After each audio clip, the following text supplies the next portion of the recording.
आज की इस वीडियो में हम लोग कवर करेंगे इनकम टैक्स ऑर्डिनेंस 2001 का सेक्शन 114, जिसका टाइटल है रिटर्न ऑफ इनकम। इस सेक्शन के टोटल 7 सब सेक्शन हैं और इन सब 7 सब सेक्शन में टोटली 8 चीज़ें डिस्कस हुई हैं। इस सेक्शन में नंबर 1 पे ये कवर किया गया है कि आया कौन से ऐसे पर्सन हैं जिन्हें लॉ में उन पर बाइंडिंग है, उन पर रिक्वायर है कि उन लोगों ने अपनी रिटर्न सबमिट करनी है। इस चीज़ से डील करता है सेक्शन 114 का सबसेक्शन 1 और सबसेक्शन 1 ने। सेकेंडली नंबर पे जो चीज़ इस सेक्शन में कवर हुई है वो ये है कि ये जो टोटल 16 पर्सन है जिन्हें लॉ कहता है कि आपने अपनी रिटर्न सबमिट करवानी है। सबसेक्शन 1 और सबसेक्शन 1A में ये टोटल 16% डिस्कस किए गए हैं। सेकेंडली नंबर पे इस सेक्शन में जो चीज़ कवर की गई है वो ये है कि ये जो 16 बंदे हैं जिन्होंने अपनी रिटर्न सबमिट करवानी है,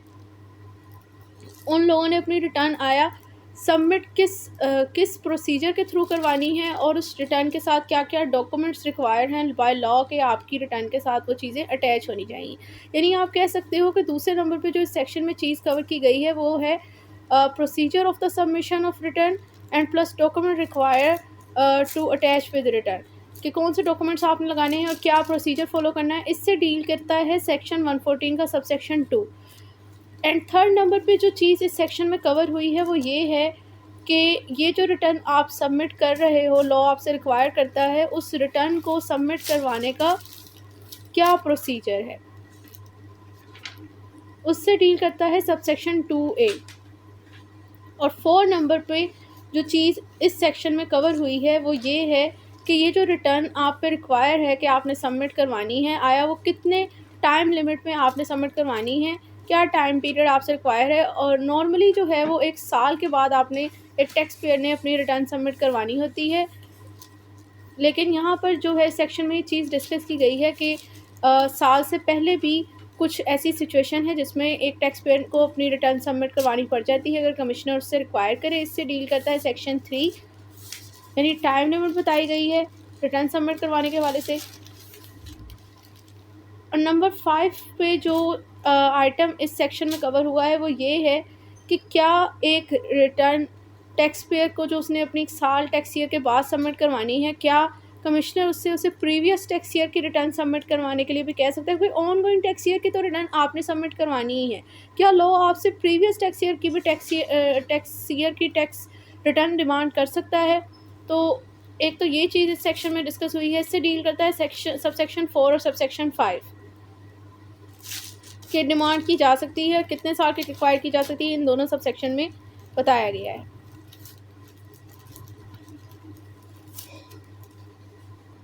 6 नंबर पे जो चीज़ इस सेक्शन में कवर हुई है वो ये है कि अगर तो टैक्स पेयर से अपनी रिटर्न सबमिट करवाते हुए कोई मिस्टेक हो जाती है, मतलब कोई रॉन्ग एंट्री हो गई या कोई एंट्री उसने की नहीं, कोई एसेट वगैरह उसने पे शो नहीं किए, तो उस सिचुएशन में उसके पास क्या रेमेडी है। तो रेमेडी इस पर्सन के पास ये है कि इस सिचुएशन में वो एक रिवाइज रिटर्न सबमिट करवा सकता है अंडर सेक्शन 114 सबसेक्शन 6 के तहत। तो सबसेक्शन 6 जो है सेक्शन का इस चीज़ से डील करता है और उस रिवाइज रिटर्न के साथ अब क्या रिक्वायरमेंट है वो भी इसी सबसेक्शन में कवर की गई हैं। 7 नंबर पे जो इस सेक्शन में डिस्कस किया गया है वो ये है कि अगर आप अपनी रिटर्न रिवाइज नहीं करते तो अब उसके क्या कंसिक्वेंसेस हो सकते हैं। मतलब अगर आपसे कोई गलती वगैरह हो जाए और आप अपनी रिटर्न नहीं रिवाइज करोगे तो फिर इस सिचुएशन में आपके क्या क्या कंसिक्वेंस हो सकते हैं आपके साथ, ये सब सेक्शन 6 से इससे डील करता है। एंड लास्ट में नंबर 8 पे जो इस सेक्शन में चीज़ डिस्कस हुई है वो ये है कि ये जो रिटर्न एक टैक्स पेयर पे सबमिट करवा रहा है, आया उसकी क्या ऑथेंटिसिटी है, लॉ में इसकी एविडेंशियरी वैल्यू क्या है। मतलब लॉ में इसकी रिटर्न सबमिट करवा जब वो करवा देता है तो उसकी क्या कानूनी हैसियत है, उसे किस तरह कंसीडर किया जाता है। ये टोटल 8 आइटम है जो इस के सेक्शन 140 के सब पूरे जो 7 सब सेक्शन है इनमें डिस्कस किए गए हैं। इनको वन बाय वन हम लोग कवर करेंगे, लेकिन उससे पहले ज़रूरी है कि हमें आइडिया हो वीडियो को स्टार्ट करने से पहले कि आया रिटर्न होती क्या है, रिटर्न किसे कहते हैं।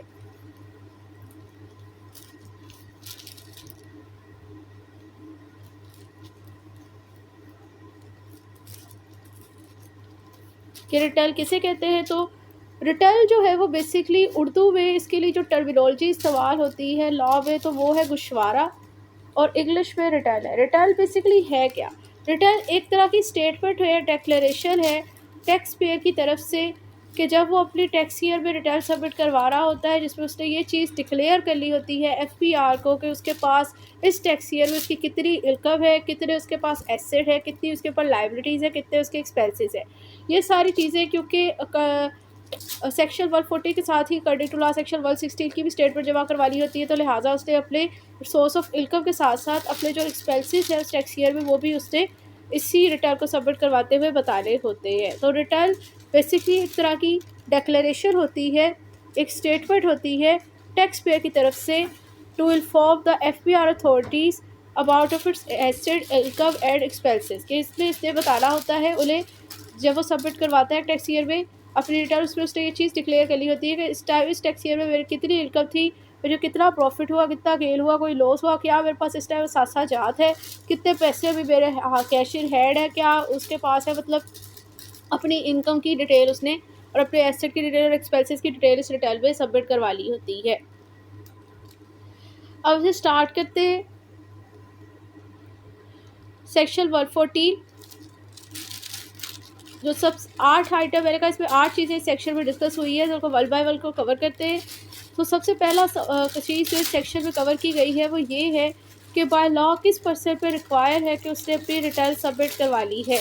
तो इससे डील करता है सब सेक्शन 1 और sub section 1A of section 140। तो इसे स्टार्ट करते हैं। फिर subject to this ordinance the following person are required to furnish a return of income for a tax year. यानी इस ऑर्डिनेंस की लिमिट में रहते हुए जो फॉलोइंग पर्सन की जो लिस्ट अब आगे आएगी, इन पर्सन के ऊपर बाय लॉ रिक्वायरमेंट है कि इन्होंने अपनी टैक्स ईयर के अंदर अपनी इनकम की रिटर्न सबमिट करवा ली है। वो कौन कौन से पर्सन शामिल है इसमें? नंबर 1 है हर एवरी कंपनी। अब कंपनी जो है वो एक आर्टिफिशियल पर्सन है। कंपनी जो है वो एसएमसी सिंगल मेंबर कंपनी भी हो सकती है, प्राइवेट भी हो सकती है, पब्लिक भी हो सकती है, पब्लिक लिस्टेड कंपनी भी हो सकती है। तो कह रहे हैं हर कंपनी पे बाय लॉ रिक्वायरमेंट है कि उसने अपनी रिटर्न सबमिट करवानी है। नेक्स्ट आ जाता है कि every person other than a company whose taxable income for the year exceeds the maximum amount that is not chargeable to tax under this ordinance for the year। मतलब हर वो person, company के अलावा हर person, अब tax payer क्या हो सकता है? Tax payer एक तो नेचुरल पर्सन यानी कि इंडिविजुअल हो सकता है, एओपी हो सकता है, गवर्नमेंट हो सकती है, ट्रस्ट हो सकता है। वो कह रहे हैं कंपनी के अलावा जो बाकी सेक्शन 80 में लोग बताए हुए ना एंटाइटीज़, वो जो पर्सन है उन लोगों की जो टैक्सेबल इनकम है, अगर तो वो टैक्सेबल इनकम जो अमाउंट एग्जेप्ट ऑफ टैक्स है उस अमाउंट से ज़्यादा हो रही है, तो अब इस सिचुएशन के अंदर, क्योंकि यहाँ पे लिखा हुआ है exceed the maximum amount that is not chargeable to tax, मतलब जो अमाउंट चार्जेबल टू टैक्स नहीं है इसका मतलब वो अमाउंट जो कि एग्जेप्ट ऑफ टैक्स है। अगर तो इन बंदों की जो इनकम है वो उस एग्जेप्ट ऑफ टैक्स की जो इनकम है उस कैटेगरी से एक्सीड कर जाती है, तो अब इस सिचुएशन पे लोगों पर भी रिक्वायर है कि उन्होंने अपनी डिटेल सबमिट करवा ली है। इसकी एक एग्जांपल ये है कि जैसे कि सैलरी पर्सन की 6 लाख तक इनकम एग्जेप्ट ऑफ टैक्स है। अगर जैसे उसकी 6 लाख से ज़्यादा इनकम बढ़ जाएगी उसे भी रिटर्न सबमिट कर ली होगी। इसी तरह बिजनेस पर्सन की भी 6 लाख से इनकम 6 लाख तक इनकम एग्जेप्ट है। जैसे ही 6 लाख से ज़्यादा उसकी हो जाएगी उसे भी अपनी रिटर्न सबमिट करनी पड़ेगी इसी क्लाउज की रिक्वायरमेंट के तहत। इसी तरह अगर किसी पर्सन का सोर्स ऑफ इनकम जो है वो रेंटल इनकम है, जहाँ पर अब लॉ कहता है कि 3 लाख तक अगर आपकी रेंटल इनकम हो तो वो एग्जेप्ट ऑफ टैक्स है। लेकिन अगर उसका रेंट जो है वो टैक्स ईयर के अंदर 3 लाख से ज़्यादा हो जाएगा तो अब इस सिचुएशन में उस पर्सन ने भी अपनी रिटर्न बाय लॉ सबमिट कर ली होगी। तो अभी तक 2 पर्सन हम लोगों ने कवर कर लिए जिन्हें लॉ कहता है कि उन्होंने अपनी रिटर्न सबमिट करवा ली है। नंबर 3 है any non profit organisation as defined in clause 36 of section 2। यानी नॉन प्रॉफिट ऑर्गेनाइजेशन जो कि इसी ऑर्डिनेंस के सेक्शन 2 के क्लाउज 36 में बताए गए हैं, उन लोगों के ऊपर भी लॉ रिक्वायर करता है कि उन लोगों ने अपनी रिटर्न सबमिट करवा ली है। अब यहाँ पर एक क्वेश्चन अराइज, यहाँ पर अब सबसे पहले ये चीज़ है कि हम लोग ये जान लें कि नॉन प्रॉफिट ऑर्गेनाइजेशन होती क्या है। तो नॉन प्रॉफिट ऑर्गेनाइजेशन बेसिकली इस तरह की लीगल एंटिटीज़ होती है जो कि लोगों की वेलफेयर के लिए, जनरल पब्लिक की वेलफेयर के लिए काम कर रही होती है। जैसे कि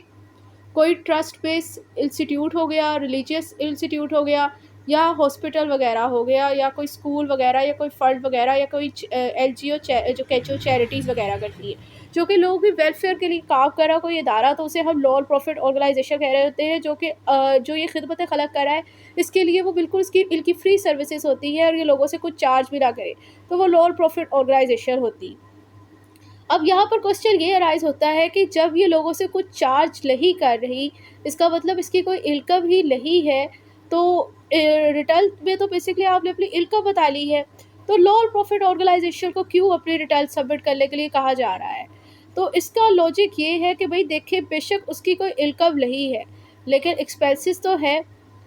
तो रिटर्न जो है वो हम लोगों ने जब अपनी सबमिट करनी होती है ना किसी टैक्स पेयर ने, तो उसने अपनी इनकम के साथ साथ अपनी एक्सपेंसेस की डिटेल भी देनी होती है सेक्शन 160 के अंदर। तो एक तो इसके एक्सपेंसेस की जानने के लिए इसने अपनी रिटर्न सबमिट करवा ली। दूसरी वजह इसने अपनी रिटर्न सबमिट इसलिए करवा ली है क्योंकि बेशक इसकी कोई इनकम नहीं है, लेकिन जो इसे पैसे मिल रहे हैं लोगों की तरफ से चैरिटी की सूरत में जो मिल रहा है, जो ये लोगों पर ही लगा रही है,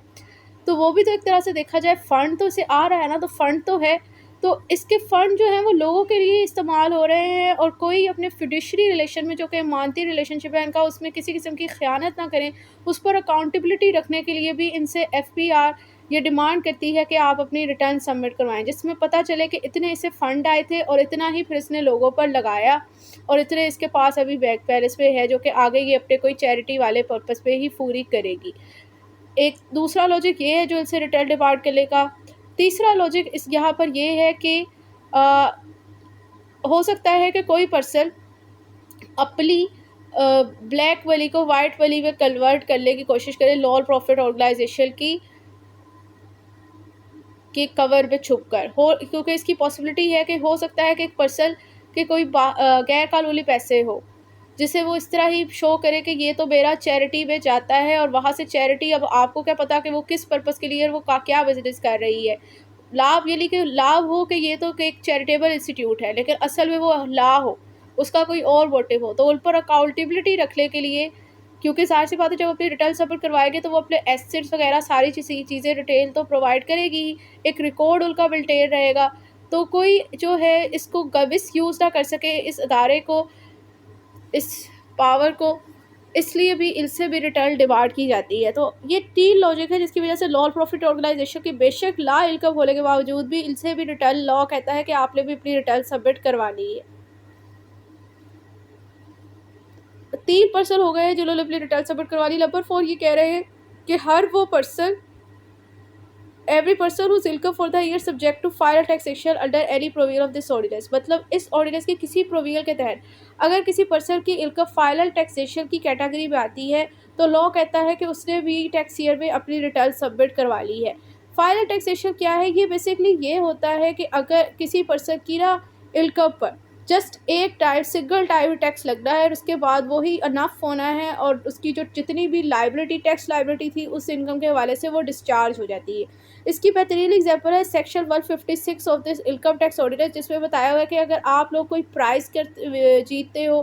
कोई आपको सेल प्रमोशन करने पे कोई बोनस कमीशन वगैरह मिलती है अपनी कंपनी की तरफ से, मतलब जो लाभ में आपको पैसे वगैरह मिलते हैं, उन अमाउंट पे ना लॉ कहता है जस्ट एक दफ़ा ही टैक्स लग रहा है। और उसके बाद क्योंकि आप लाभ हर साल तो नहीं ना जीत रहे, जिस साल के अंदर आपने जीता है उसी साल के अंदर उस पर जो टैक्स लगता है वो लगा दिया जाएगा, और वो आपसे डिडक्ट हो जाएगा, और वो आपकी बस एक दफ़ा ही इस पर जो टैक्स लगना है लगेगा, और वो काफ़ी होगा। लेकिन इस सिचुएशन में भी आपने अपनी रिटर्न जमा करवानी है। नेक्स्ट है any person not cover by clause A B. हम आगे जो लिस्ट है बताई जा रही वो ये है कि जो ऊपर जो ये ब्लॉक बताए हुए हैं उनमें अगर कोई पार्टी नहीं आ रही, इस लिस्ट में नहीं आ रही, उसके अलावा जो अभी फॉलोइंग पर्सन आ रहे हैं उन लोगों ने भी अपनी रिटर्न सबमिट करवानी है। तो अभी तक ऊपर अगर हम देखें तो हम लोग 4 लोग डिस्कस कर चुके हैं। नंबर 5 पे ये है कि any person has been charge to tax in respect of any of the 2 preceding tax year. Preceding का मतलब होता है गुज़िश्ता, पिछला। वो कह रहे हैं कि अगर तो किसी पर्सन पर पिछले लास्ट 2 टैक्स ईयर के अंदर टैक्स लायबिलिटी बन रही थी उसकी इनकम पर, तो ऑब्वियसली आगे आने वाले जो टैक्स ईयर है उसमें भी उसने अपनी रिटर्न सबमिट करवानी है। यानी अगर किसी पर्सन पर टैक्स ईयर 2023 के अंदर भी टैक्स लायबिलिटी बन रही थी उसकी इनकम पर, 2024 में भी बन रही थी, तो अब टैक्स ईयर 2025 के लिए अब जब उसने रिटर्न सबमिट करवानी है इस ख़त्म होने के बाद, ये 1 जुलाई में अगले साल, जो उस पर्सन ने भी जो है वो अपनी रिटर्न सबमिट करनी है। नेक्स्ट है claim a loss carry forward under this ordinance for a tax year. इसी तरह अगर कोई पर्सन लॉस क्लेम कर रहा है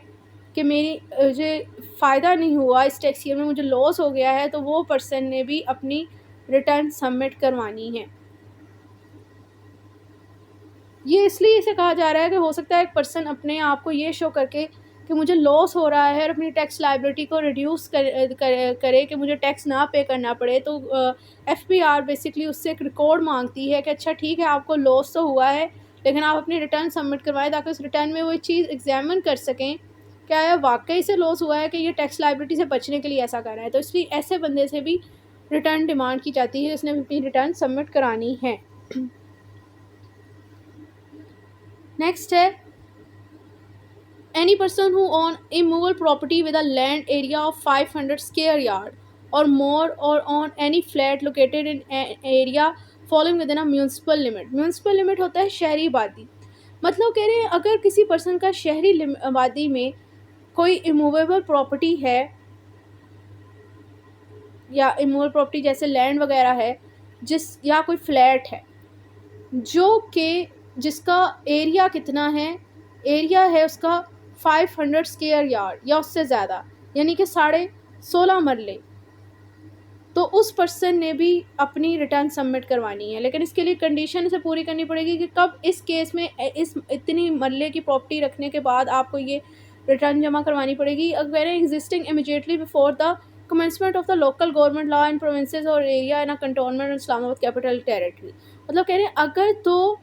लोकल गवर्नमेंट लॉ सूबों में, कैपिटल टेरिटरी इन इस्लामाबाद में और कंटोनमेंट एरिया में लोकल गवर्नमेंट लॉ की इम्प्लीमेंटेशन एक कमेंसमेंट से पहले अगर आपके पास म्यूनसिपल लिमिट में कोई प्रॉपर्टी थी, इमूवेबल प्रॉपर्टी थी, लैंड था, फ्लैट था, जिसका एरिया जो है वो 500 स्क्वायर यार्ड यानी 16.5 मरला था, तो अब इस सिचुएशन में आप लोगों पे भी लॉ रिक्वायर करता है कि आपने अपनी रिटर्न सबमिट करवानी है। अब ये 500 स्क्वायर यार्ड 16.5 मरला किस तरह है, ये हम एक दफ़ा समझ लेते हैं कि हमारे यहाँ जो प्रॉपर्टी है वो मरला में सेल होती है, परचेस होती है, इस लिमिट में नहीं होती। इसलिए ज़रूरी है कि हम पहले से कन्वर्ट करें कि 500 स्क्वायर यार्ड कितने मरला के बराबर है। वैसे तो रैंडमली मुझे पता है कि 16.5 मरला है, लेकिन मैं यहाँ आपको भी समझा देती हूँ कि 16.5 मरला किस तरह है। ये देख, यहाँ पर ही शो हो रहा है जब आप गूगल पर सर्च करेंगे कि एक स्क्वायर यार्ड जो है वो 0.033 मरला के बराबर है। तो इस सिचुएशन में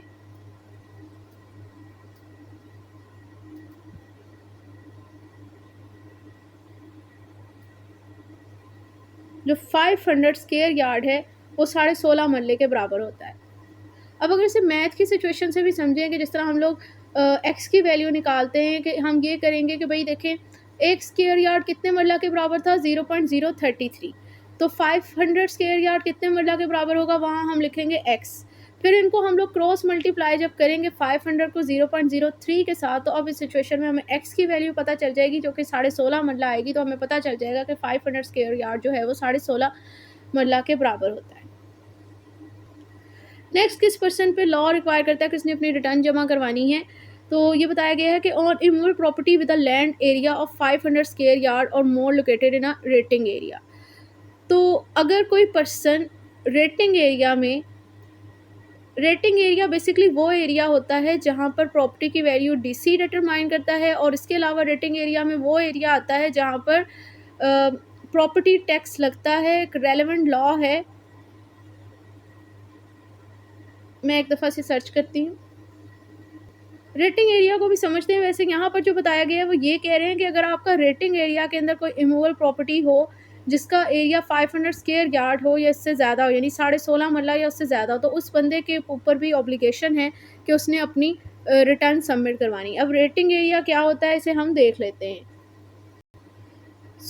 रेटिंग एरिया को अगर हम सर्च करें तो रेटिंग एरिया से मुराद है कि वो अर्बन एरिया, मतलब वो शहरी इलाका जहाँ पर प्रॉपर्टी टैक्स लगता है। इस relevant law Punjab urban immovable property tax 1958 के तहत वो इलाका जो है रेटिंग एरिया कहलाता है। मतलब अगर ऐसा एरिया जहाँ पर इस रेलेवेंट लॉ के तहत प्रॉपर्टी टैक्स लग रहा हो और उस एरिया में किसी के पास कोई इमूवेबल प्रॉपर्टी हो यानी लैंड हो जिसका एरिया जो है वो 16.5 मरला या उससे ज़्यादा हो, तो लॉ उससे रिक्वायर करता है अंडर सेक्शन 114 कि उस पर्सन ने अपनी रिटर्न सबमिट कर ली है। नेक्स्ट है, on a flat having cover area of 2000 square feet और more located in a rating area. अब नेक्स्ट ये बताया जा रहा है कि अगर किसी पर्सन का रेटिंग एरिया में, जो कि हमें पता चल गया है कि रेटिंग एरिया क्या है, वो कह रहे हैं अगर किसी पर्सन का रेटिंग एरिया में फ्लैट हो जिसका एरिया जो है वो 2000 स्क्वायर फीट हो, ये बेसिकली 7.5 या 7.3 मरला के बराबर है। इतने मरला का अगर वो कह रहे हैं किसी का इस रेटिंग एरिया में फ्लैट होना, तो लॉ से रिक्वायर करता है कि उस पर्सन ने भी अपनी रिटर्न सबमिट करवानी। अब 2000 स्क्वायर फीट 7.3 मरला के बराबर है, लेकिन ये कैसे है इसको भी देख लेते हैं। ये आप देख सकते हैं कि 1 स्क्वायर फुट जो है वो 0.0036 मरला के बराबर है। तो अब इस सिचुएशन में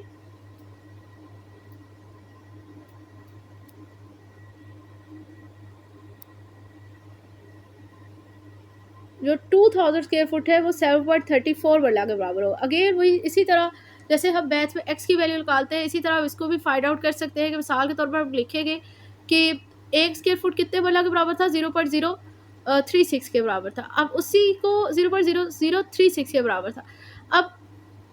जो है 2000 स्क्वायर फुट कितने मरला के बराबर होगा, वो एक्स की वैल्यू होगी। और जब इसे क्रॉस मल्टीप्लाई करेंगे, यानी 0.0036 को 2000 से मल्टीप्लाई करेंगे, तो हमारे पास रेलेवेंट फिगर 7.34 मरला के आ जाएगा। तो टोटल ये बता रहा है कि 2000 स्क्वायर फुट जो है 7.34 मरला के बराबर होता है।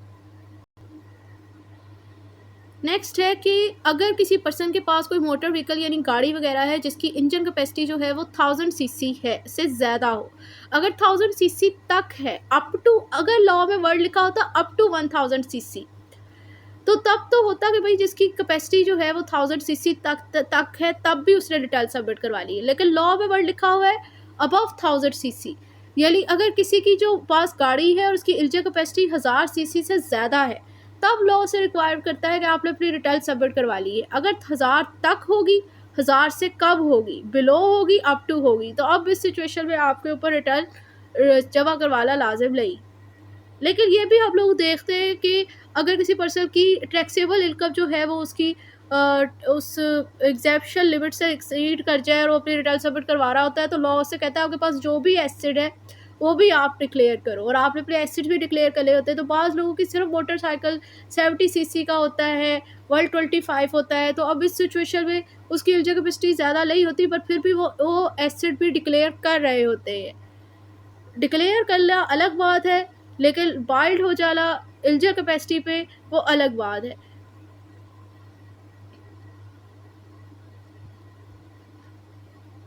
नेक्स्ट है कि has obtain national tax number. National tax number यानी NTN, यानी अगर तो आप FBR की साइट पर रजिस्टर्ड हो, इनरोल्ड हो, आपका NTN बना हुआ है, तो लॉ आपसे रिक्वायर करता है कि अब भी आपने अपनी रिटर्न सबमिट करवानी है।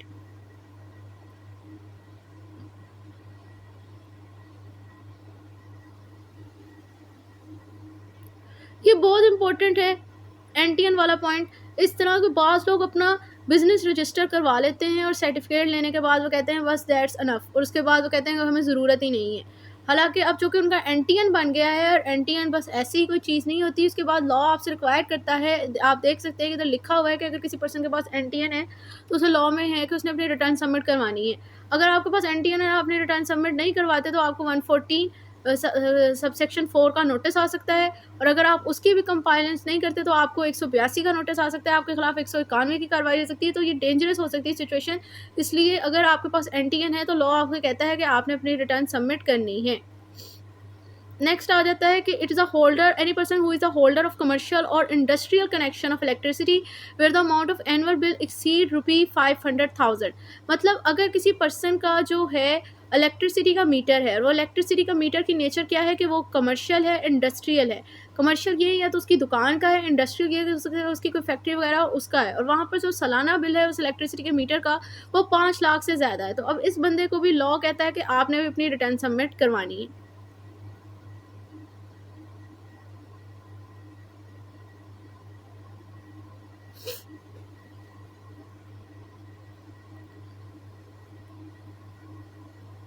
नेक्स्ट है is a resident person registered with any chamber. अच्छा, इसमें बेसिकली जो बात हुई है ना, जो क्रस है इस 9 पॉइंट का, वो ये है कि हर अकाउंटेंट ने, हर CA ने, हर बिजनेसमैन ने, हर वकील ने, लॉयर ने, हर डॉक्टर ने, डेंटिस्ट ने और हर इंजीनियर ने, इन लोगों पर लॉ रिक्वायर करता है कि इन लोगों ने अपनी रिटर्न सबमिट करवानी है। सो इधर क्या लिखा हुआ है कि is a resident person registered with any chamber of commerce and industry और एनी ट्रेड और बिजनेस एसोसिएशन और एनी मार्केट कमेटी, यानी हर वो बंदा जो कि रेजिडेंट भी हो और बाकायदा तौर पे वो रजिस्टर्ड हो किसी चैम्बर ऑफ कॉमर्स इंडस्ट्री से, किसी ट्रेड और बिजनेस एसोसिएशन से, किसी मार्केट कमेटी से, मतलब वो बंदा जो कि बिजनेस मैन है,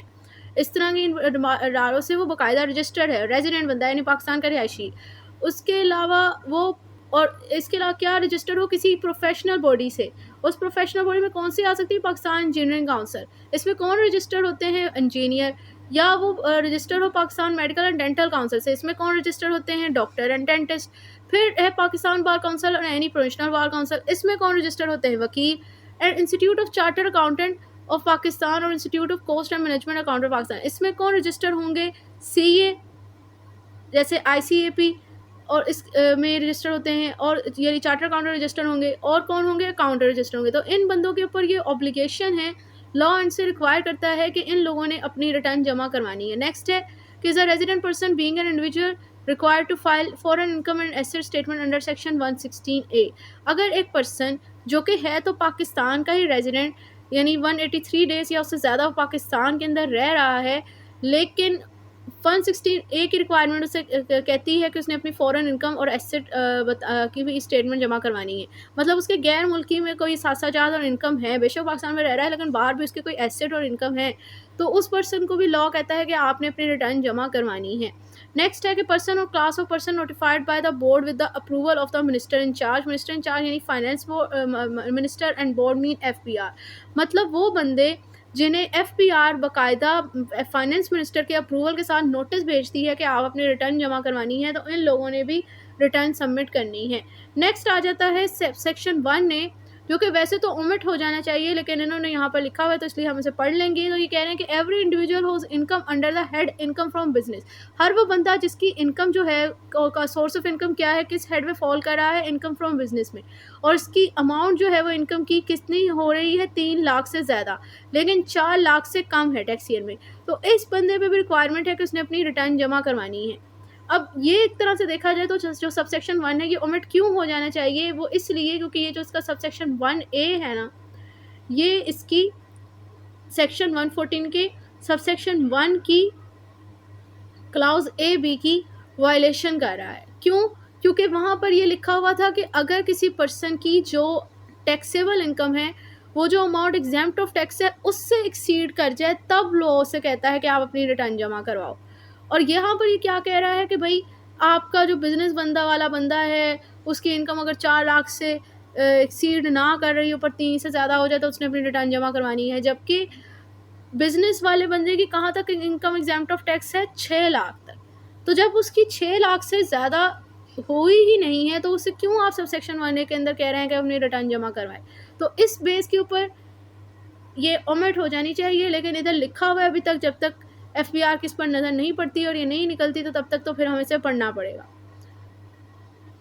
नेक्स्ट अब है इसका सबसेक्शन 2, जिसमें बेसिकली चीज़ डिस्कस हुई है कि आप का किस तरह आपने अपनी रिटर्न सबमिट करवानी है और उसके साथ क्या डॉक्यूमेंट्स लगाने हैं। मतलब असेंशियल फॉर्मेलिटीज़ आप कह सकते हैं, रिटर्न के साथ आपको क्या फॉलो करनी पड़ती हैं, ये सबसेक्शन 2 में बताया हुआ है। सो स्टार्ट करते हैं। तो कह रहे हैं return of income shall be in the prescribe form. Prescribe का मतलब होता है एज पर लॉ, यानी एज पर लॉ मतलब जो रूल्स एंड रेगुलेशन कानून में बताए गए हैं कि किस तरह आपने जमा करवानी, उस फॉर्मेट में आपकी रिटर्न होनी चाहिए। और ये हमें कहाँ पता चलेंगे? जो इनकम टैक्स रूल 2022 में इससे रिटर्न से रेलेवेंट रूल्स होंगे उसमें बताया गया। And shall be accompanied bye such registered statement और डॉक्यूमेंट एज में बी प्रिस्क्राइब्ड। मतलब अब वहाँ पर ही जो बताए गए होंगे डॉक्यूमेंट्स, वो आप लोगों ने वो स्टेटमेंट, डॉक्यूमेंट्स और डिटेल्स वगैरह अपनी उस रिटर्न के साथ सबमिट करनी है। मिसाल के तौर पर इसको इस एग्जांपल से समझते हैं कि जब एक सैलरी पर्सन आता है, उसने अपनी रिटर्न जमा करवानी है, तो उससे लॉ कौन से डॉक्यूमेंट रिक्वायर करता है? उससे लॉ डॉक्यूमेंट रिक्वायर करता है उसकी सैलरी स्लिप, जिस टैक्स ईयर की वो रिटर्न जमा करवा रहा है, उस टैक्स ईयर की सैलरी सर्टिफिकेट डिमांड करता है। और अगर उसके पास सैलरी सर्टिफिकेट नहीं है, तो जो लॉयर होते हैं, tax practitioner, income tax practitioner, वो उससे सैलरी स्लिप ले लेते हैं लास्ट मंथ की, यानी जिस टैक्स ईयर की वो रिटर्न जमा करवा रहा है ना, उसी टैक्स ईयर का जो टैक्स ईयर जिस पे एंड हो रहा है ना, उसी मंथ की वो उससे स्लिप ले लेते हैं। जैसे कि अब अगर कोई आपके पास आ जाता है टैक्स ईयर 2024 के अंदर, उसने अपनी सैलरी की रिटर्न जमा करवानी है, तो टैक्स ईयर 2024 जो है वो 1 जुलाई 2023 से 30 जून 2024 तक है। तो अब उस बंदे के पास सबसे पहले हम उसका सैलरी सर्टिफिकेट मांगेंगे, नहीं होगा तो हम 30 जून 2024 की उसकी सैलरी स्लिप उससे लेंगे। उसी सैलरी स्लिप पे जो उसकी अमाउंट लिखी होगी, उसी को हम लोग 12 से मल्टीप्लाई करके इसकी टोटल ईयर की सैलरी निकाल लेंगे, और जो टैक्स डिडक्ट हुआ होगा उसे मल्टीप्लाई करके हम इसका जो टैक्स डिडक्शन एंड सोर्स है अंडर सेक्शन 149 वो निकाल लेंगे, अगर तो इस पर कोई हुआ तो। ठीक है, तो ये सारी बेसिकली इसको इस एग्जाम्पल के यहाँ पर इसलिए रिलेट किया गया क्योंकि ये बता रहा था कि जो डॉक्यूमेंट्स और स्टेटमेंट रिक्वायर हैं वो भी इसके साथ लगानी है। तो मैंने आपको सैलरी की रिटर्न के साथ समझा दिया कि उसमें किस तरह जो डॉक्यूमेंट्स रिक्वायर होते हैं। इसी तरह हर रिटर्न की, क्योंकि हेड ऑफ इनकम 5 है तो उसमें हर रिटर्न के लिए डिफरेंट डॉक्यूमेंट्स रिक्वायर होते हैं, तो वहाँ पर वो हम लोगों ने मांगने हैं। जैसे अगर कोई बिजनेस पर्सन आ जाता है, बिजनेस वाले इनकम है, तो हम उससे उसके अकाउंट्स मांगेंगे, जो भी उनका खाता वगैरह उन्होंने प्रिपेयर किया होता है, ये चीज़ें। तो अब यहाँ पर आ जाता है नेक्स्ट है कि provided that the board may prescribe different return for different classes of income और person including person subject to final taxation, कि अगर तो एफपीआर चाहे तो वो ये बता सकती है कि जो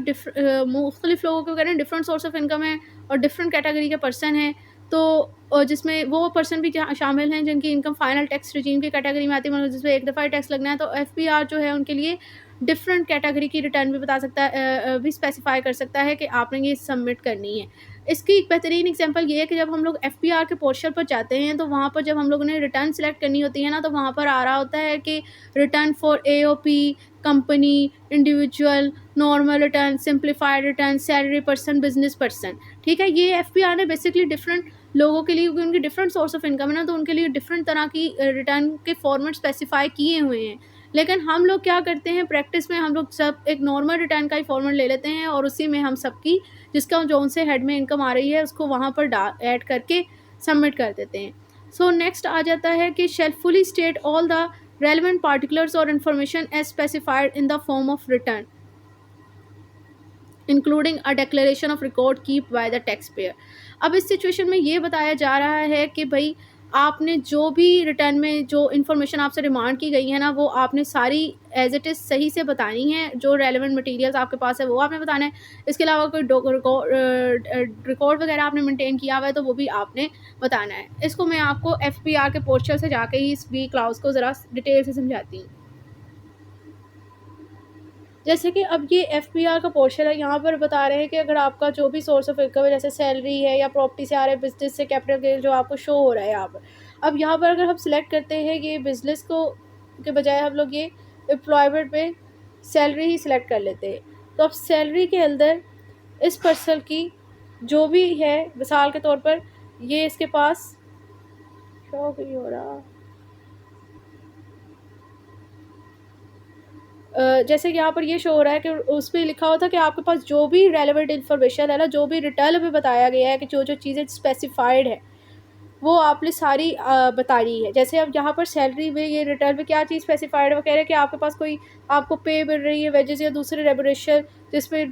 ड्यू सैलरी भी जो आपको नहीं मिली वो भी शामिल है। अगर ऐसा कुछ है तो वो उसकी डिटेल हम लोगों ने बता ली है। इसी तरह जो अलाउंसेस आपको मिल रहे हैं वो हम लोगों ने डिक्लेयर कर लिए है। इसके अलावा कोई खर्चों के लिए आपको पैसे मिल रहे हैं वो आपने डिक्लेयर कर लिए है, या कोई प्रीरिक्विजिट वगैरह आपको मिल रही है तो वो आप लोगों ने लिख ली है। इसी तरह जो टर्मिनेशन बेनिफिट आपको मिल रहे हैं, पे वेजेस के अलावा कोई बेनिफिट आपको मिल रहे हैं तो वो आप लोगों ने लिखते हैं, क्योंकि ये चीज़ें रिटर्न में स्पेसिफाइड है।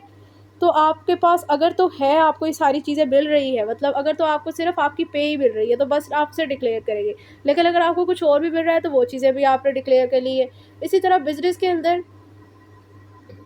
के अंदर है आपके पास, इधर भी डिफरेंट लिस्ट चीज़ें बताई हुई है, वो आप लोगों ने डिक्लेयर कर ली है। तो ये सारी चीज़ें बेसिकली ये है कि ये रिटर्न है ना आपकी, ये 114 की स्टेटमेंट है, ये तो सबमिट हुई है, इसलिए इस पर वो वाला ऑप्शन ही आ रहा। इधर से सिर्फ आपको शो कर रही हूँ कि ये देखिए 141 की, क्योंकि आप वॉलंटरी तौर पर अपनी सबमिट कर रहे हैं रिटर्न, तो उस रिटर्न के अंदर जो आपसे स्पेसिफाइड है इंफॉर्मेशन डिमांड की जा रही है वो आप लोगों ने सबमिट कर ली है।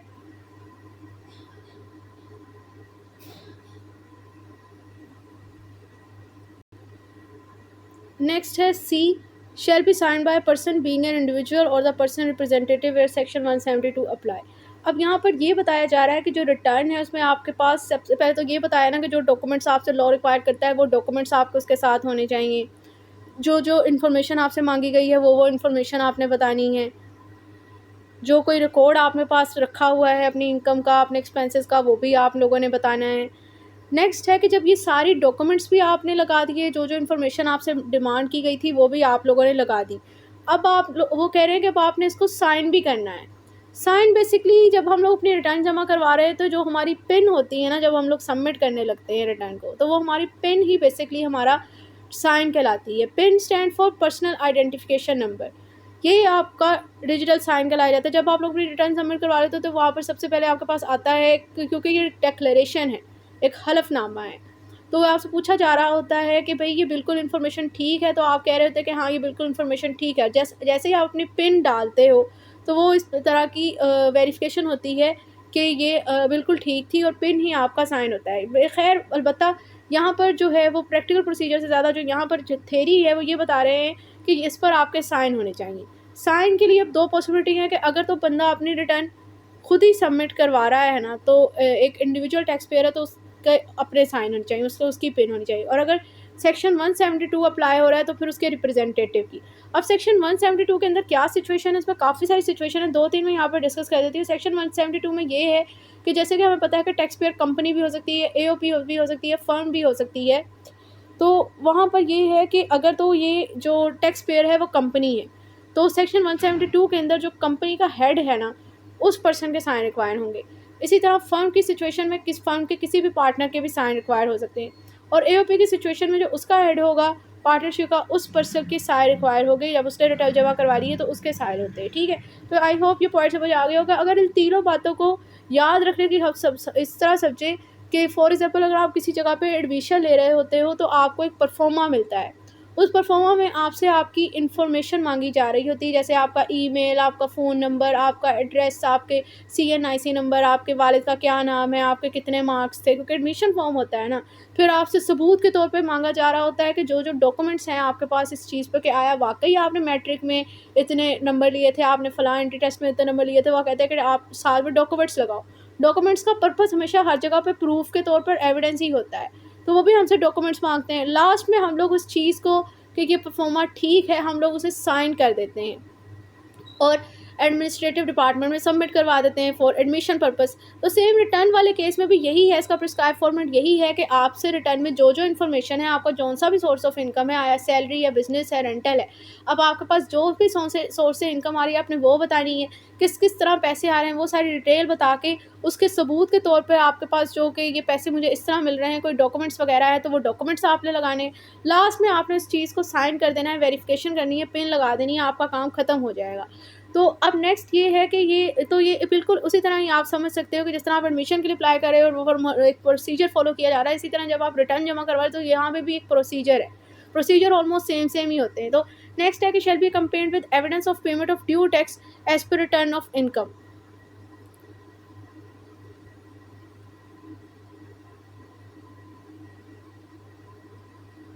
ड्यू टैक्स मतलब कोई डिफ़ॉल्ट टैक्स, कोई अनपेड टैक्स आपके ऊपर था, वो भी अगर आपने पे किया है तो उसका सबूत भी आपने अपने रिटर्न के साथ अटैच करना है।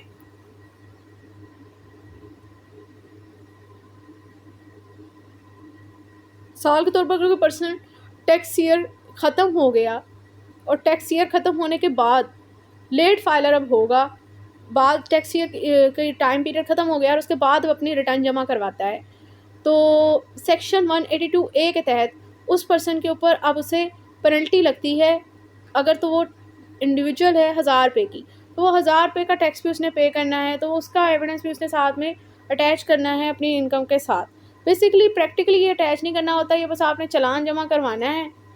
कभी कभी वो आपसे कहना अगर लगाना चाहें पेमेंट में तो लगा दें, अदरवाइज़ नहीं लगाना होता तो वो ज़रूरी नहीं होता। और इसकी एक पॉसिबिलिटी ये भी हो सकती है कि आपके ऊपर कोई पिछला कोई टैक्स था और वो आपने पे नहीं किया हुआ था, अब आपसे वो कहा जा रहा है कि आपने पे करना है, तो अगर आप वो पे करते हैं तो वो अब आप लोगों ने पेमेंट सेक्शन में वो पे करने के बाद ना पेमेंट सेक्शन के अंदर उसकी रिकॉर्ड ये प्रिंट करके लगा के बताना होता है कि हाँ ये भी हमने पे कर दिया, तो उसका भी सबूत आपने अटैच करना होता है। नेक्स्ट आ जाता है shall be compared with the well statement required under section 160, जो कि मैं स्टार्ट से कह रही हूँ कि जब भी आपने रिटर्न जमा करवानी तो 116 की स्टेटमेंट, वेल स्टेटमेंट भी उसके साथ ही लॉ, दोनों आपस में साथ अटैच हैं, ये दोनों साथ कंपाइल कर दी गई हैं। यानी इनकम के साथ साथ आपने अपने एक्सपेंसेस जो है वो सेक्शन 116 में अपने एक्सपेंसेस और एसेट जो भी आपके पास है वो भी डिटेल प्रोवाइड करनी होती है, तो रिटर्न के साथ ये भी जमा करवाना है। इसी तरह सेक्शन 116 के तहत अगर आपके पास गैर मुल्की सासाजात और इनकम है तो वो भी आप लोगों ने 114 की स्टेटमेंट के साथ अपनी सबमिट करनी है, तो ये भी उसके साथ ही होगी। नेक्स्ट आ जाता है सेक्शन 2A, जिसके अंदर बेसिकली ये बताया गया है कि ये जो आप लोगों ने अपनी रिटर्न सबमिट करवा ली है इसके लिए क्या प्रोसीजर फॉलो होगा, मतलब किस तरह आप सबमिट किस तरह करोगे। पहले सेक्शन 2 में बताया गया है कि वो उसके साथ क्या डॉक्यूमेंट्स लगे, कि क्या क्या फॉर्मेलिटीज़, लीगल फॉर्मेलिटीज़ क्या है रिटर्न सबमिट करवाते हुए। अब सब सेक्शन 2 बेसिकली कहता है वे ऑफ सबमिशन, कि आप ये सबमिट किस तरह करोगे अपनी रिटर्न। तो सेक्शन 2A में बताया जा रहा है कि a return of income filed electronically on the web और एनी मैग्नेटिक मीडिया और any other computer readable media as be specified by the board. मतलब ये जो अगर लिटरल इंटरप्रिटेशन करूँ तो ये कह रहा है कि जो आपने रिटर्न अपनी जमा करवा ली है ना, वो इलेक्ट्रॉनिकली सबमिट की जाएगी वेबसाइट के थ्रू, या कोई भी आपका इलेक्ट्रॉनिक इक्विपमेंट्स है जैसे मोबाइल है, टैब है, वो उसके थ्रू जो भी बोर्ड ने स्पेसिफाई कर दिया है ना उसके थ्रू आपने अपनी रिटर्न जमा करवा ली। मैग्नेटिक मीडिया और कंप्यूटर रीडेबल मीडिया से मुराद क्या है, इसके लिए आपको पहले समझना पड़ेगा कंप्यूटर की स्टोरेज को। कंप्यूटर की स्टोरेज अगर हम कंप्यूटर की मेमोरी को, तो कंप्यूटर की अगर हम मेमोरी को देखें ना तो कंप्यूटर की दो तरह की मेमोरी है, एक है प्राइमरी मेमोरी और एक है सेकेंडरी मेमोरी। प्राइमरी मेमोरी ऐसी मेमोरी होती है जो कि वेरिशेबल होती है और सेकेंडरी मेमोरी वो मेमोरी होती है जो कि नॉन वेरिशेबल होती है। अब ये वेरिशेबल और नॉन वेरिशेबल के कैसे क्या मुराद है। वेरिशेबल से मुराद ये है कि अगर आप अपना कंप्यूटर शट डाउन करोगे ना तो जो भी डेटा आप लोग लिखा हुआ होगा और जब आप ओपन करोगे अपना कंप्यूटर तो वो गायब होगा, जैसे कि ये रैम होता है, रैंडम एक्सेस मेमोरी, क्योंकि वो चला जाता है। नॉन वेरिशेबल में ये होता है कि आपकी जो है वो मेमोरी, आपकी जो भी आपका डेटा होता है, अगर आप कंप्यूटर शट डाउन भी करते हो दोबारा ओपन करो तो वो गायब नहीं होगा। तो ये मैग्नेटिक मीडिया और कंप्यूटर रीडेबल मीडिया से मुराद यही है कि हम लोगों को किसी इस तरह के सिस्टम के थ्रू जो कि कंप्यूटर के अंदर basically hard disk, magnetic media, magnetic storage use होती है और मोबाइल वगैरह में और दूसरे इलेक्ट्रॉनिक इक्विपमेंट्स जो है उनमें भी यही चीज़ें इस्तेमाल होती है। हार्ड डिस्क स्टोरेज की जो है मैग्नेटिक डिस्क इस्तेमाल होती है, मैग्नेटिक डिस्क और मैग्नेटिक टेप इस्तेमाल होती है जो कि सेकेंडरी मेमोरी बेस है। तो इधर से अगर जो हम लोग डेटा फीड कर रहे होते हैं ना, ये बेसिकली अगर हम अपना कंप्यूटर, मोबाइल या कोई इलेक्ट्रॉनिक इक्विपमेंट जैसे आईपैड वगैरह, टैबलेट सबमिट भी शट डाउन भी करें तो ये जो हमारा डेटा फीड हुआ होता है वो गायब नहीं होता। तो कह रहे हैं कि इस तरह के रूल्स के थ्रू जब हम लोग अपनी रिटर्न जमा करवा सकते हैं। अब इसके पीछे लॉजिक क्या है कि हम मैग्नेटिक स्टोरेज को, सेकेंडरी मेमोरी वाली डिवाइसेस को क्यों यूज़ कर रहे हैं अपनी रिटर्न सबमिट करने के लिए, और बोर्ड ने इन्हें ही क्यों चुना, एफबीआर ने इन्हें ही क्यों स्पेसिफाई किया। तो इसके पीछे लॉजिक ये है कि रिटर्न जो है वो हर टैक्स पेयर ने अपनी हर साल सबमिट करनी होती है। अब जब उसने हर साल अपनी रिटर्न सबमिट कर ली है, इसका मतलब ये कि 12 महीने के बाद उसने दोबारा अपनी रिटर्न सबमिट करने आना है। तो अगर तो वो किसी ऐसे प्राइमरी मेमोरी वाले रूट के थ्रू उसकी रिटर्न जमा हो रही होती, सॉरी, उसने 12 महीने के बाद अपनी रिटर्न सबमिट कर ले आना है ना, तो अब जब हम लोग अपनी रिटर्न जमा कर ले जा रहे होते हैं तो हम लोग रिटर्न सबमिट करने से पहले करते हैं इंपोर्ट प्रीवियस डेटा, यानी कि जो पिछले साल की आपकी रिटर्न का डेटा था ना वो ऑटोमेटिकली आगे आ जाता है, कैरी फॉरवर्ड हो जाता है। और फिर आगे अब कोई न्यू चेंजेस जो हुई होती है, आपके पास कोई पैसे आए होते हैं, कोई जायदाद खरीदी होती है, बेची होती है, तब आप कर देते हैं, वो हम लोग ऐड कर देते हैं अगर तो। और ये इस तरह इंपोर्ट इसलिए पॉसिबल हो पाता है क्योंकि हम लोग सेकेंडरी मेमोरी के थ्रू, यानी मैग्नेटिक मीडिया वाली चीज़ों के थ्रू जो है वो अपनी रिटर्न जमा करवा रहे थे। अगर तो हम लोग ला एल यूज़ करें तो पूरे 12 महीने के बाद हमने अपनी रिटर्न जमा करवाने आना है दोबारा। तो अब अगर इस तरह का कोई रिलायबल मेथड ला हो तो क्या वो हमारा डेटा इंपोर्ट होगा, क्योंकि अगर हम लोग प्राइमरी मेमोरी वाली किसी चीज़ के थ्रू अपनी रिटर्न सबमिट करें तो वहाँ तो डेटा ही वैनिश हो जाता है एक दफ़ा कंप्यूटर शट डाउन करने पे। तो अब तो यहाँ पर हमने 12 महीने के बाद आना है, हमारा तो डेटा ही पोर्टली होगा, जब डेटा ही पोर्टली होगा तो मसला बन जाएगा। इसलिए ये एक तो ये रिलायबल नहीं है, इस तरह की चीज़ों इस तरह की वेबरी वाली चीज़ों को इस्तेमाल करते हुए अपनी रिटर्न नहीं सबमिट करते। सिंपल और शॉर्ट यहाँ पर जो अगर एक लाइन में अगर दोबारा समझना चाहे तो वो ये है कि कंप्यूटर और कोई भी जो हमारे पास इलेक्ट्रॉनिक इक्विपमेंट्स है जैसे मोबाइल फ़ोन और आईपैड और टैब वगैरह, इनके अंदर मैग्नेटिक मीडिया यानी मैग्नेटिक डिस्क, हार्ड डिस्क इस्तेमाल होती हैं। Magnetic disk, hard disk, magnetic tape वगैरह इस्तेमाल होती है। इन लोगों की मेमोरी क्या होती है, चीज़ों की सेकेंडरी मेमोरी होती है, यानी जितनी दफ़ा अगर कंप्यूटर हम लोग शट डाउन भी कर दें ये वैलिश नहीं होगी, ये कंप्यूटर पे पड़ी रहेगी। तो अगर इस तरह की मेमोरी वाली चीज़ों से मतलब कंप्यूटर और उसके other relevant electronic equipments laptop वगैरह से हम लोग अपनी रिटर्न सबमिट करवाएंगे तो वो रिलायबल है और यही चीज़ें जो है बोर्ड ने स्पेसिफाई की है और इसके थ्रू ही हम लोग अपनी रिटर्न जमा करवा सकते हैं। अब जो इस तरह रिटर्न जमा करवाई जाती है वो कह रहे हैं कि shall also be deemed to be a return for the purpose of subsection 1। ये समझी जाती है कि भाई आपने सेक्शन 140 के सबसेक्शन 1 के तहत अपनी रिटर्न जमा करवा दी at the board way by notification the official gazette. अब बोर्ड जो है वो नोटिस के थ्रू रूल बना सकता है दो चीज़ों के हवाले से। Number 1, for determining eligibility of the data of such return, an intermediary who will digitize the data of such return and transmit the same electronically to the income tax department under the digital signature। So सबसे पहले तो ये है कि आप इस तरह के मेथड के थ्रू अपनी रिटर्न जमा करवाओगे। दूसरा इसमें ये बताया गया है सब सेक्शन 1 में कि FPR रूल बना सकता है किन चीज़ों के बारे से, दो चीज़ों के बारे से, जिसमें से पहली चीज़ ये है कि ये जो डेटा इस तरह के मेथड के थ्रू रिटर्न जमा करवाई जा रही है उस डेटा की एलिजिबिलिटी के हवाले से, और आगे जो बंदे इसकी असेसमेंट कर रहे हैं FPR के पर्सन जिनके लिए इंटरमीडिएट्स का वर्ड इस्तेमाल हो रहा है इस डेटा की, और आगे इसको फर्दर फिर इनकम टैक्स डिपार्टमेंट को डिजिटली इलेक्ट्रॉनिकली सबमिट कर देते हैं, उनकी एलिजिबिलिटी के हवाले से FPR रूल बना सकती है। इसको भी प्रैक्टिकल वे से अगर समझा जाए तो ये है कि यहाँ पर होता है मेजॉरिटी टाइम ये कि हम लोग अपनी रिटर्न जमा करवाते हैं ना सेक्शन 140 सब सेक्शन 1 के तहत, जैसे ही हम अपनी रिटर्न सबमिट करवाते हैं हमें साथ ही 120 का असेसमेंट ऑर्डर आ जाता है। वो इसी वजह से पॉसिबल होता है। क्यों? क्योंकि हमने डेटा फीड किया, आगे उसमें कोई गलती अगर उन्हें नहीं लगती FPR की अथॉरिटीज़ को, जो ये इंटरमीडिएट्स है वो आगे इसे अपने डिजिटल सिग्नेचर में सबमिट कर देते हैं और FPR की तरफ से ऐसे ही वो समझा जाता है 120 का ऑर्डर जब आता है कि ये आपके जो रिटर्न अपनी खुद सेल्फ असेसमेंट की है वो बिल्कुल ठीक थी, यानी आपने जो आप पे टैक्स लायबिलिटी बनती थी, जो आपकी इनकम थी, आपने बिल्कुल ठीक की। अगर वो आपको नोटिस आ जाता है 120 का, तो ये बिल इसी प्रोसेस के थ्रू होता है कि हम अपनी रिटर्न जमा करवाते हैं, इंटरमीडिएट्स इसकी असेसमेंट करते हैं और फिर हमें 120 का ऑर्डर आ जाता है। तो यहाँ पर बेसिकली ये बताया जा रहा है कि FPR जो है ये जो आप इलेक्ट्रॉनिकली अपना डेटा फीड करते हो उसके हवाले से, और जो आगे FPR के पर्सन है, अथॉरिटीज़ है, इंटरमीडिएट्स है, वो आगे जो आपका डेटा फॉरवर्ड करते हैं FPR को, उनकी एलिजिबिलिटी के हवाले से रूल्स एंड रेगुलेशन बना सकती है। नेक्स्ट है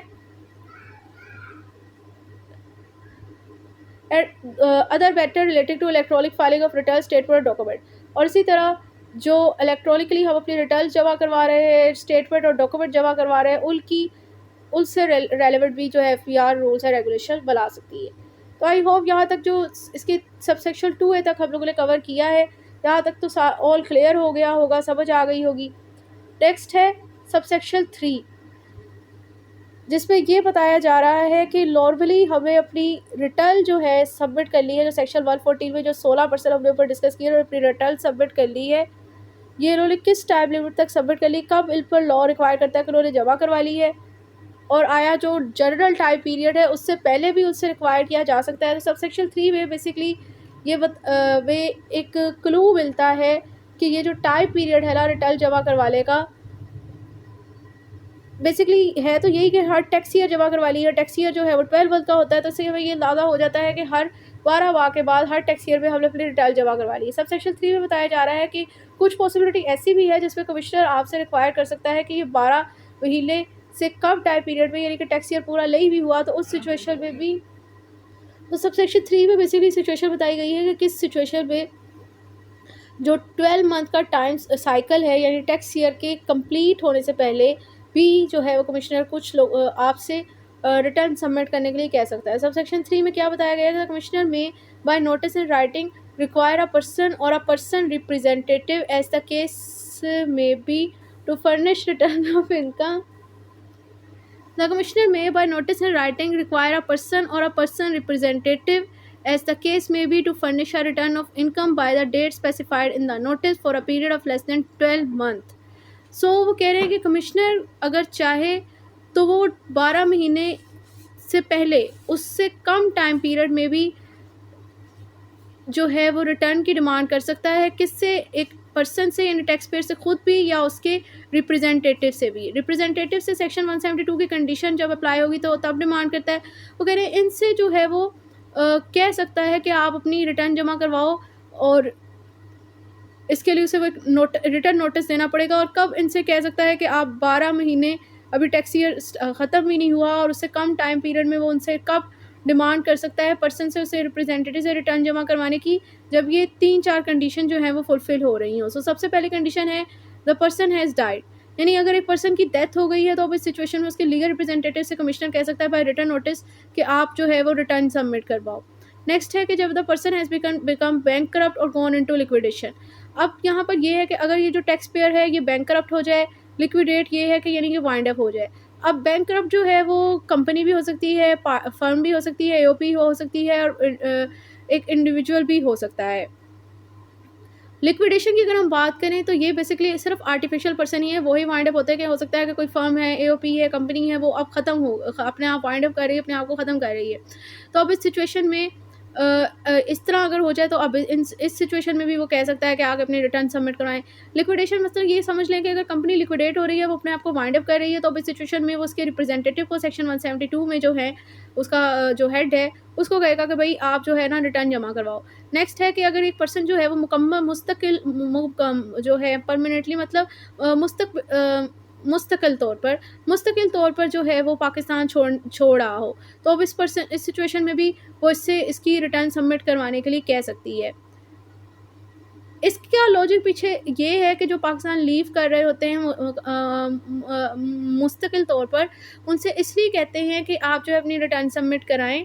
क्योंकि बाहर जब आप लोग जाते हो ना तो आई गेस जो है टोटल 4 साल तक जो है ना आपकी अगर आप आते हो बाहर पाकिस्तान से और आप अगर ये शो कर दो कि भाई ये जो मेरे पास असासा जाते हैं तो मैंने बाहर बनाए थे और 4 साल में पाकिस्तान से बाहर आ, तो अब आपको ना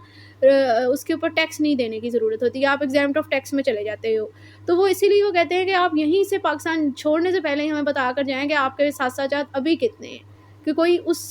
प्रिविलेज का, उस एग्जेम्पशन का कोई गलत फ़ायदा ना उठा ले। कोई बंदा आके इधर ही पहले ही उसके पाकिस्तान में बहुत सारे सासे हों, वो बाहर से 4 साल रहकर आ जाए और इधर आकर कहे कि मेरे पास तो पहले कुछ था ही नहीं, मैंने तो जो भी बनाया है बाहर से बनाया है, तो इस तरह वो बच जाए, टैक्स ना देना पड़े उसे। तो इसलिए वो कहते हैं कि पाकिस्तान जो मुकम्मल तौर पर छोड़ने का इरादा रखना हो ना, उस बंदे से भी रिटर्न डिमांड की जाती है। नेक्स्ट है the commissioner otherwise consider it appropriate to require such return to be furnished. इसके अलावा जो भी कोई रीज़न जो कि कमिश्नर को बेहतर लगता है रिटर्न जमा करवाने के वाले से, उस सिचुएशन में वो किसी भी बंदे को भी नोटिस देकर उसे भी कह सकती है कि आप अपनी रिटर्न सबमिट करवाओ। ऑल दो ये अभी 12 मंथ का साइकिल जो है टैक्स ईयर कंप्लीट हुआ है या नहीं, उससे कम टाइम पीरियड में भी वो कह सकती है। नेक्स्ट आ जाता है आप लोग के पास सबसेक्शन 4 एंड 5 हम लोग डिस्कस करना है, जिसमें जो कि ये बात डिस्कस की गई है कि आया आपसे ये तो हमें पता चल रहा है कि आप लोगों ने अपनी रिटर्न जमा करवानी है। सेक्शन 114 सबसेक्शन 1 में तो वॉलंटरीली आप पर ऑब्लिगेशन है कि आपने अपनी रिटर्न जमा करवानी है। सबसेक्शन 4 और 5 में, और सॉरी सबसेक्शन 141 में तो वॉलंटरी जमा करवानी, दूसरा ये कि ऑन गोइंग टैक्स ईयर के लिए, यानी हर टैक्स ईयर के लिए जो प्रेजेंट में चल रहे हैं उसके लिए आपने रिटर्न जमा करवानी है टैक्स पेयर ने। सबसेक्शन 4 और 5 में बेसिकली बताया जा रहा है कि जब आपको जो है इनवॉलेंटरली आपसे रिटर्न जमा करवाने के लिए कमिश्नर आपको कहता है, और जो प्रीवियस टैक्स ईयर के लिए आपसे जो है वो रिटर्न की डिमांड की जा सकती है। तो सबसेक्शन 4 क्या कहता है? Subsection 4 state that subject to subsection 5, यानी सबसेक्शन 4 में जो बात की गई है वो सबसेक्शन 5 में जो लॉ लिखा गया है उस बात को अंडर कंसिडरेशन रखते हुए फॉलो होगी। सो ये कह रहे हैं the commissioner may by notice in writing require any person who in the commissioner opinion is required to file a return of income under this section for a tax year or assessment year but who has failed to do so to furnish a return of income for that year. So ये कह रहे हैं कि अगर एक बंदा जो कि कमिश्नर को लगता है कि किसी टैक्स ईयर के यहाँ पर दूसरा वर्ड भी इस्तेमाल हुआ है, असेसमेंट ईयर भी कह सकते हैं, कह रहे हैं अगर कमिश्नर को लगता है कि किसी पर्सन को किसी टैक्स ईयर के हवाले से रिटर्न जमा करवानी चाहिए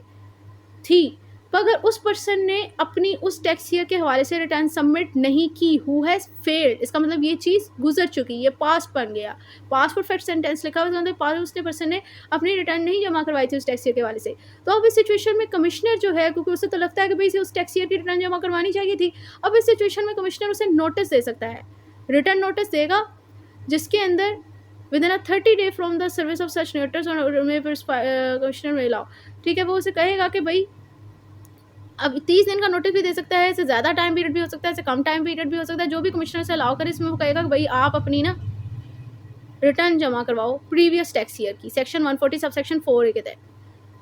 सबसेक्शन 5 कहता है notice under subsection 4 may be issued in respect of one और more of the last 5 completed tax year और असेसमेंट ईयर। यानी ये जो प्रीवियस टैक्स ईयर का नोटिस आपको आ रहा है कमिश्नर की तरफ से टैक्स पेयर को, डिफॉल्टर टैक्स पेयर को अपनी रिटर्न प्रीवियस टैक्स ईयर की रिटर्न जमा करवाने का, वो नोटिस जो है वो मैक्सिमम गुज़श्ता 5 टैक्स ईयर के मुतल्लिक आ सकता है, मिनिमम 1 की हद तक आ सकता है,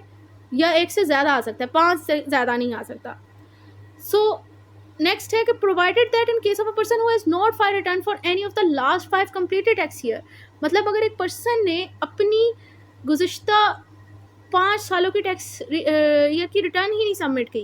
notice under subsection 4 may be issue in respect of one और more of the last and completed tax year. तो अब इस सिचुएशन में से गुज़श्ता 10 सालों तक की रेंज तक, मैक्सिमम 10 सालों की हद तक नोटिस आ सकता है रिटर्न जमा करवाने का, उससे ज़्यादा नहीं हो सकता। यहाँ पर मेजोरिटी टाइम ये होता है कि बाज़ लोग जो है अपनी ना FBR की साइट पे रजिस्टर होते हैं और हम लोग जैसे ही उनकी रिटर्न सेलेक्ट करने जाते हैं तो उनको इनबॉक्स में उनके इतने सारे नोटिस आए हुए होते हैं, ये सेक्शन 114 सब सेक्शन 4 के, जिसमें 9-10 सालों के भी बाज़ लोग के होते हैं। ऐसा क्यों होता है? ऐसा इसलिए होता है कि जब आप लोग बेशक रजिस्टर्ड नहीं हो FBR के रिकॉर्ड में, लेकिन CNIC की बेस भी जो है वो बेसिकली आपका NTN होता है, ये 2015 से यही प्रैक्टिस चल रही है। तो आपकी जितनी भी ट्रांजैक्शन हो रही हैं वो हो तो CNIC की बेस पे ही हो रही है। मिसाल के तौर आपने कोई प्रॉपर्टी खरीदी, बयानी हल्फी हुई, मुआहिदा हुआ, कुछ प्रॉपर्टी रजिस्टर करवाई, वहाँ पर भी CNIC नंबर लगा, कोई आपके अकाउंट में पैसे आए, बैंक अकाउंट में भी CNIC लगा हुआ था, आपके जो इलेक्ट्रिसिटी के मीटर लगे हैं इतना ज़्यादा आपका बिल आ रहा है, वहाँ पे CNIC नंबर लगा था, उनका रिकॉर्ड में तो है CNIC की वजह से कि आप अच्छे खासे वेल्थी बंदे हो, बेशक अब आप FBR की साइट पर रजिस्टर हो ना हो,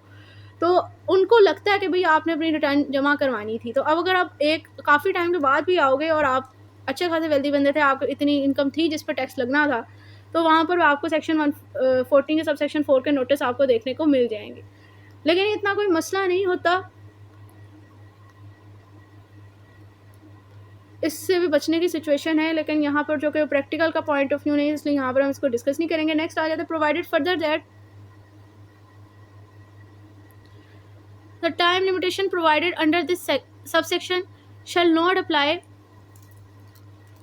if the commissioner is satisfied on the basis of reason to be recorded in writing that a person who failed to furnish his return has foreign income or foreign asset. So basically वो ये कह रहे हैं कि जो अभी previous tax year की return जमा करवाने के हवाले से जो टाइम लिमिट बताई थी ना, गुज़श्ता 5 सालों की, गुज़श्ता 10 सालों की, आप लोग उसे नोटिस भेज सकते हैं। वो यानी अगर एक पर्सन है डिफ़ॉल्टर टैक्स पेयर है, उसके पास फ़ॉरेन सोर्स ऑफ इनकम है, फ़ॉरेन एसेट है, गैर मुल्की सासाजात हैं और गैर मुल्की ही उसकी आमदनी है, अगर तो कमिश्नर को सेटिस्फाई हो जाता है और रीज़न रिकॉर्ड करेगा रिटर्न फॉर्म में कि हाँ वाकई ये इसके पास तो गैर मुल्की सासाजात है, तो अब इस सिचुएशन में ये जो टाइम लिमिटेशन है कि नोटिस देने की पिछले 5 सालों की, 10 सालों की, तो वो उस सिचुएशन में ये चीज़ फॉलो नहीं की जाएगी। इसके पीछे लॉजिक ये है कि अगर उसके गैर मुल्की सासाजात हैं तो उनका रिकॉर्ड वगैरह मेंटेन हासिल करने में टाइम ज़्यादा लगेगा, तो इसलिए यहाँ पर जो है वो आप उसे एक तो ये जो 30 दिन का नोटिस आप उसे दे रहे थे उसकी भी टाइम लिमिटेशन फॉलो नहीं की जाएगी, दूसरा ये 5-10 सालों तक की हद तक की रेंज जो है वो वाली चीज़ भी फॉलो नहीं की जाएगी, ये टाइम लिमिटेशन ही फॉलो की जाएगी। नेक्स्ट आ जाता है जी सब सेक्शन 6। इसमें बेसिकली ये बताया जा रहा है कि अगर तो आपसे रिटर्न जमा करवाते हुए कोई गलती हो गई, आपने कोई चीज़ मेंशन नहीं की, तो अब आपका पास क्या रेमेडी है। यानी इसको अगर हम एक सिनेरियो से समझे कि एक पर्सन ने अपनी रिटर्न सबमिट की, 2023 में उसके पास कोई प्रॉपर्टी थी और 2024 में उसके पास वो प्रॉपर्टी नहीं थी, तो उसने 2024 में वो प्रॉपर्टी अपनी एसेट में से नहीं निकाली, गेन उसको हुआ है, इसका मतलब उसने टैक्स नहीं पे किया, क्योंकि कैपिटल गेन पे तो टैक्स पे करना पड़ना था। तो या फिर हो सकता है कि उसके पास कोई एसेट था जो कि उसने डिक्लेयर करना था 2024 में, एफपीआर मालूमात में वो उसके पास शो हो रहा है कि उसके पास एसेट है, उसने वो चीज़ शो नहीं की, आगे जाके किसी टैक्स ईयर में उसने वो प्रॉपर्टी सेल आउट कर देनी है और उसके लिए फिर जाकर बन जाना है मसला। तो वो कह रहे हैं कि अगर आपके पास कोई चीज़ थी और आपने वो एसेट डिक्लेयर नहीं किया, यानी आपसे कोई ओमिशन हो गई है, आपने अपनी रिटर्न जमा करवाते हुए गलती कर ली है, तो उसके लिए क्या आप उसको रिवर्ट बैक नहीं कर सकते? उससे कोई निकलने की कोई सूरत हाल है, उसमें आपके पास कोई रेमेडी है? तो सेक्शन 114 के सबसेक्शन 6 में यही रेमेडी बताई हुई है। तो सबसेक्शन 6 क्या कहता है कि सब्जेक्ट टू सबसेक्शन 6A, यानी ये भी जो यहाँ सबसेक्शन 6 में बात की जा रही है, उसकी इम्प्लीमेंटेशन भी सबसेक्शन 6A में जो बात की जाएगी उसको अंडर कंसिडरेशन रखते हुए, मद्देनज़र रखते हुए ही इम्प्लीमेंट होगी। सो यहाँ पर क्या कह रहे हैं कि any person who having furnish a return, having का मतलब ये है कि अब ये भी पास हो गया, उस पर्सन ने, एक बंदे ने अपनी रिटर्न जमा कर दी,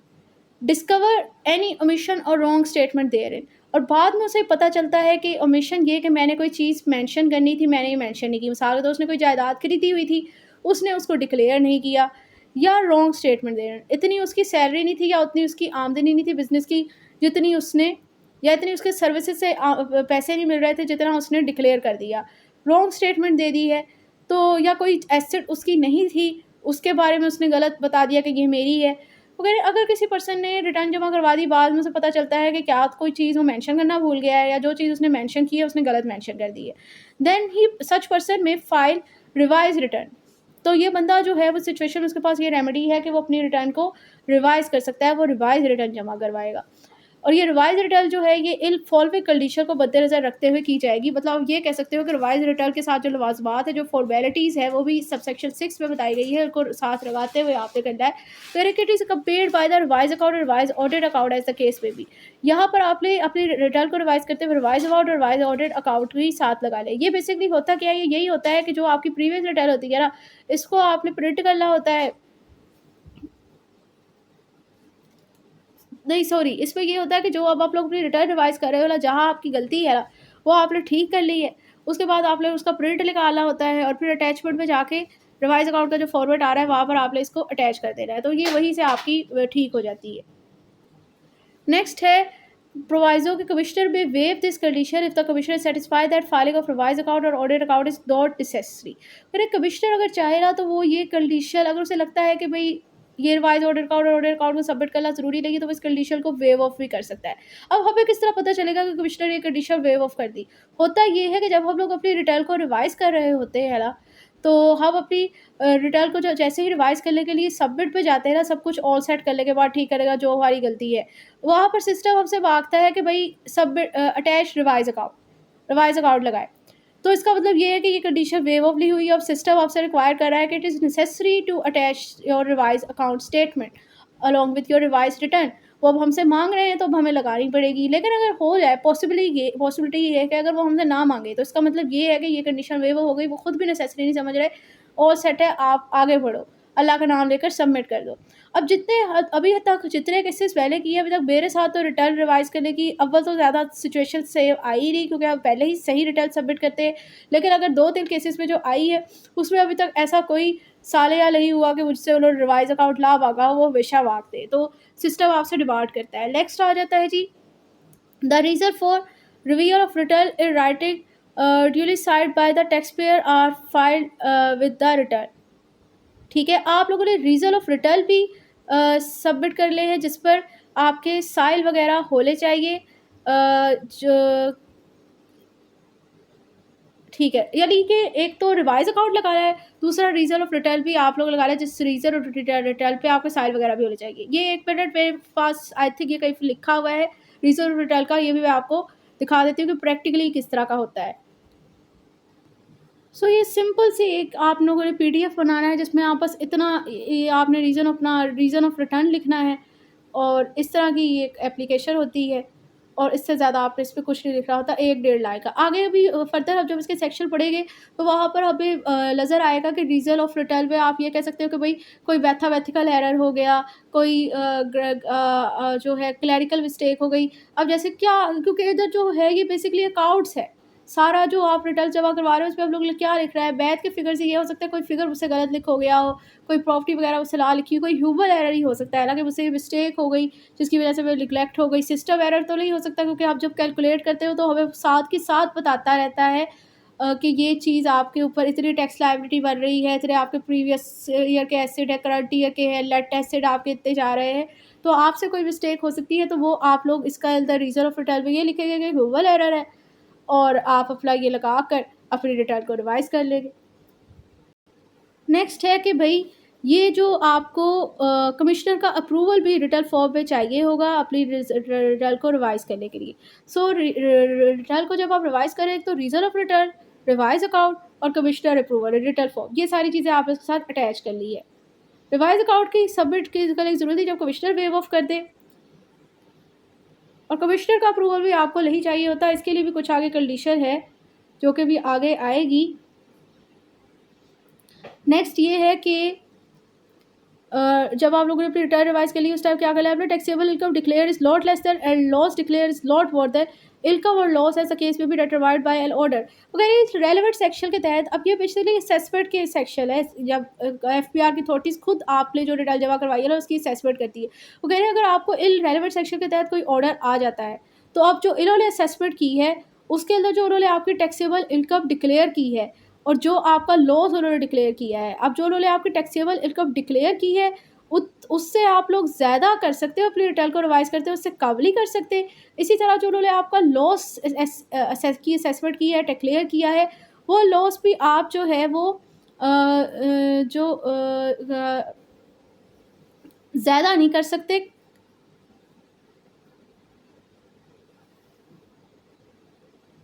सॉरी, लॉस जो है जो आपने बताया हुआ है ना उन्होंने आपका किया हुआ है, उससे आप कब ज़्यादा नहीं शो कर सकते। लॉस आपको ज़्यादा शो करने में फ़ायदा हो रहा है ना, तो कह रहे हैं कि जितना लॉस उन्होंने आपका असेसमेंट किया है, लगाया है, आप उस लॉस को और उससे ज़्यादा बढ़ा नहीं सकते कि भाई इतना हुआ है, और टैक्सेबल इनकम भी जितनी उन्होंने आपकी बताई हुई है आप उससे कम नहीं कर सकते। ठीक हो गया। नेक्स्ट है provided that if any of the above condition is not fulfilled the return furnish shall be treated as invalid return as if it not be furnish. मतलब अगर आप अपनी रिवाइज रिटर्न में जो 4 कंडीशन है वो पूरी नहीं करोगे तो ये समझ जाएगी इनवैलिड रिटर्न है, ये सबमिट नहीं हुई। नेक्स्ट है proviso provided further that the condition specified in class B shall not apply if revise return is filed with 60 day filing return. यानी अगर आप अपनी रिटर्न आपने सबमिट की उसके 2 महीने के अंदर ही आपको पता चल गया कि भाई मुझसे तो मिस्टेक हो गई है, मैंने तो बहुत बड़ा ब्लंडर कर दिया, मुझे कोई एसेट शो करना था मैंने नहीं किया, मैंने गलत एंट्री कर दी, और अभी 60 दिन हैं, 60 दिन के अंदर अंदर ही आपको पता चल गया, देन आपको कमिश्नर के मिन्नत करने की ज़रूरत नहीं है, उसके अप्रूवल की आपको रिक्वायरमेंट की ज़रूरत नहीं है, आप उसके बगैर भी अपनी रिटर्न को रिवाइज कर सकते हो। नेक्स्ट है provided also that where the commissioner has not been order of approval in writing for revision of return before the expiration of 60 days from the date when the revision of return was sought. The approval required under clause B shall be deemed to have been granted by the commissioner and the conditions specified in clause B shall not apply. कह रहे हैं कि अगर तो commissioner आपने किसी कोई return जमा करवाते गलती हो गई, 60 दिन का टाइम एक्सपीरियंस होने से पहले आपने इसको एप्लीकेशन दे दी, अव्वल तो ज़रूरत ही नहीं है लेकिन आपने दी, और उसका टाइम पीरियड एक्सपायर होने से पहले कमिश्नर ने आपको कोई रिटर्न वगैरह अप्रूवल वगैरह नहीं दिया, तो ये समझा जाएगा कि कमिश्नर ने अप्रूवल दे दिया है और अब आपको कमिश्नर के अप्रूवल की ज़रूरत भी नहीं है, आप अपनी रिटर्न को रिवाइज कर सकते हैं। सेम लाइक केस इसको हम लोग इस तरह समझते हैं कि जिस तरह कॉन्स्टिट्यूशन में हम लोग अपना बिल प्रेसिडेंट दोनों हाउसेस से पास होने के बाद उनकी सेंड के बाद बिल टर्न इनटू लॉ तब होता है जब प्रेसिडेंट उससे अपनी कंसेंट दे दे, और प्रेसिडेंट अगर 10 दिन तक उसे को देखे ही ना तो 10 दिन के बाद वो बिल ऑटोमेटिकली तौर पर कानून बन जाता है, क्योंकि वो पॉकेट बिल होता है, और जैसे ही 10 दिन गुजर जाते हैं वो बिल दोनों हाउसेस से तो पास शुदा होता है, प्रेसिडेंट की तरफ से भी फिर वो लॉ बन जाता है अगर वो 10 दिन तक उस पर कोई रद्द अमल नहीं देता। तो सेम यहाँ पर भी केस है कि 60 दिन के अंदर अंदर आपने अप्लाई किया और उस 60 दिन के एक्सपायर होने से पहले कमिश्नर ने भी कोई अप्रूवल नहीं दिया,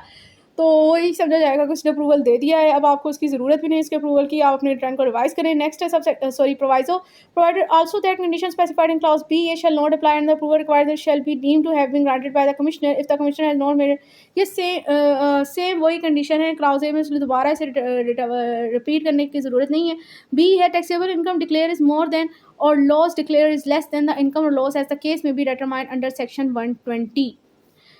आपने अपनी रिटर्न जमा करवाई,